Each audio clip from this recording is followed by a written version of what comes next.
Trade deadline frenzy. Is this video 5, I believe? All forward so far. We're wrapping up the forward conversation with one that is a little bit more high-end talent than the ones we've been talking about. Max, Is it? yes, the dude has a 70-point season. Come on, Yeah, like 4 or 5 years ago? like 2. Come on. Max Domi, 24 points in 39 games this year.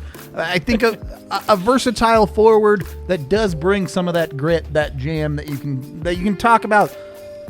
Maybe not necessarily this podcast, but a lot of people out there want to see the Avs get a little bit more physical at the deadline. Well, I think everybody wants the Avs to get more physical as long as they can continue to get better, right? Sure. Because if you can add both of those elements, they both make you harder to I don't play know. I against. just think the Avs need to get more physical, better defensively, and better offensively. Just get better, And, yeah, I obviously. just think that's that's what Yeah, they they do. also need to get bigger. Right. Yeah. And they need to get more cup experience. Yeah, and quicker also would yeah, help. Yeah. yeah, and cheaper. Oh, well, that goes without Look, saying. personally, Obviously. I want a guy that doesn't know how to skate, has never scored a goal in his life. This is what I'm looking for. all yeah. right? Well, I mean, I'm right here. You want to give me league minimum? but what I honestly love about the way that this video started was, it lends perfectly what I was going to say. I don't know if there's many guys who have a more interesting kind of career arc It's been and a narrative little all than over the Max place Domi, for because Domi. he's got a 70-point season. He's played for 3 different teams. He's struggled to stick in certain places. He has he has 72 points in 2019. He has 24 last year. It's just a really difficult guy to get a read on, going all the way back to when he started his career in Arizona. Really looked like he was going to be kind of the next great thing in Arizona because he's got that grit. Certainly was going to be part of that wave. with Right.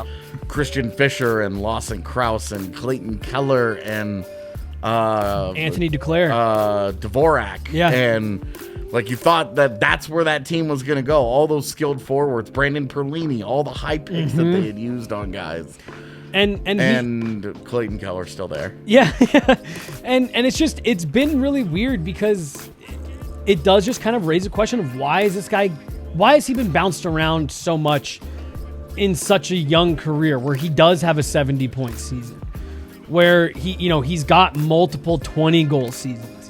What is it about this guy that, obviously Columbus is why he's on this list this year, right? They're in seller mode, but it is an interesting conversation that a guy who's 3 years removed from a 72-point season is on the cusp of going to his 4th NHL team before his 30th birthday. Well, we've seen stuff like this before. We've seen it with Cody Hodgson and Wojtek Wolskis of the world, where you shine bright early, you have you break into it, and then whatever happens after that, things just go really sideways in a hurry for some guys. And with Domi, you're on a pretty steady downward trajectory, which is why I'm a little iffy. And like, he came out blazing hot at the start of the year, where you were like, "Oh, Max Domi's back." Yeah. And then the last couple of months have been more of the same. It's been injury, it's been inconsistency, is he a center or is he a wing? And one of the selling points in Colorado is they don't need him to play center. He's I was definitely just a about to wing, say yeah. that. Yeah, They in don't Colorado, need it. They it don't makes sense. need him. That's not a question that they have to ask of him. Yep. Right. If ineffectiveness or whatever kicks in, then okay, maybe you try something different. But immediately gets to Colorado, and this is the conversation. You either put him where Val Nichushkin is right now, or you put him next to Alex Newhook. And boy, a third line of Max Domi and Alex Newhook is interesting. Right. Max Domi is a guy that the Avs made a pretty semi-serious run at a few years ago, where we'll call it semi-serious. There were some offers exchanged and there was some intrigue there, and he ended up in Montreal. When people ask me to go out and do stuff now, I'm going to say, I'm semi-serious about wanting to go do that. I mean, I like it. In my heart of hearts, I would love to do that thing, but do I want to go through the process of getting to where I need to? Right. Less serious in that part of it. Semi-serious, yeah. That's when they tell you the beers are free, and then Yeah. you go. Okay. Yeah, open bar. God. Yeah. All right, you got me. Well, and the thing is, though, is that Columbus is trying to treat their roster right now kind of like an open bar. Yeah. Everybody, come on down. Yep. Take a look. The one guy who seems to actually really like Columbus right now is Patrick Laine, the guy who doesn't like anything. So, like, Max Domi is just the price it's going to be legit. The contract is legit. There are so many red flags and so many pockmarks here that I don't know. I don't know that this is something that the Avalanche could do deadline. And that's my conversation. The question I want to ask is, first round pick, the 2023 first for Max Domi. Yes Hell or no. no? Hell Hard no. no. Jesse? Hell no. I mean, so here's I'm why about to throw Bernie at you if you say yes. He's not saying no. Well, and the reason I'm not, I haven't quite given an answer is because of what we talked about in that last video is something else has to go out with this. Yeah. If you were saying we're going to give you the 2023 first for Max Domi and that's the end of the deal, could I do the mental gymnastics to talk myself into that? Sure. Because like you said, you're sitting there like, ooh, wow, Max Domi and Alex Newhook.